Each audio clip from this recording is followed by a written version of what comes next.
This activity is based around colour-coded flashcards, and it can be done with any number of learners, and it can be done in larger groups or two smaller groups, for example 10 and 10. You can base your questions around any subject, and you can ensure that you include equality and diversity in there, particularly with hairdressing and beauty therapy, catering, areas like that. You can include the industry and industrial knowledge in your questions. Each card is represented by a colour, and the teacher would know what that colour represents in terms of difficulty. So for example, the blue cards might be the most difficult questions, the yellow cards might be the easiest questions, and that way the learners don't know what they're being given, they just see it as a colour, and they feel included.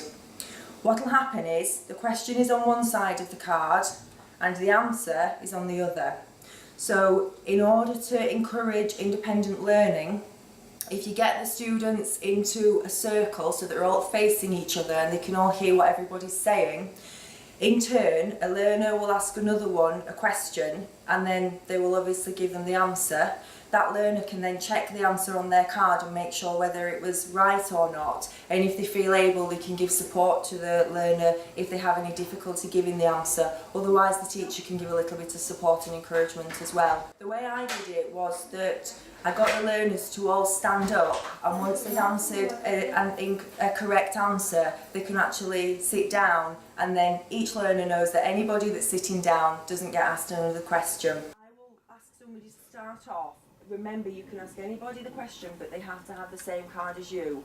You're all going to be stood up, and make sure that your card is visible in terms of people being able to see what colour you've got, and then they know who to ask.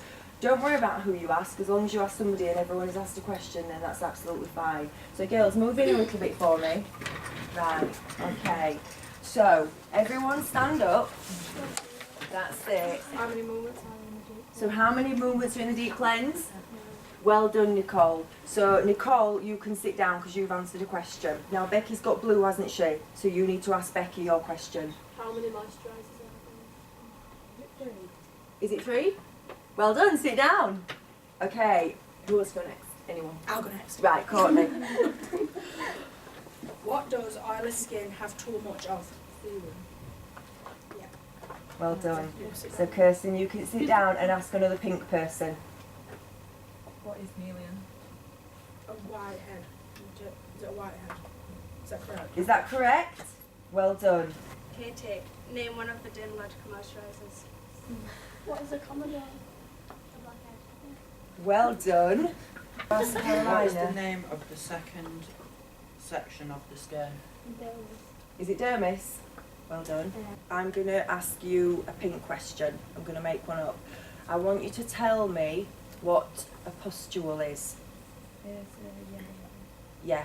And would somebody usually squeeze it? Yeah. Okay, brilliant. Sit down. Well done. Fantastic. So just pop your hand up for me if you got your question right. So I think we've learnt quite a lot over the last 9 weeks, haven't we? Well done, brilliant. I feel it worked particularly well today. They all got involved and they kept the ball rolling. And I think as level 1 learners in beauty therapy, I think it was exceptionally brave of them to stand up and ask each other questions like that. Thank you.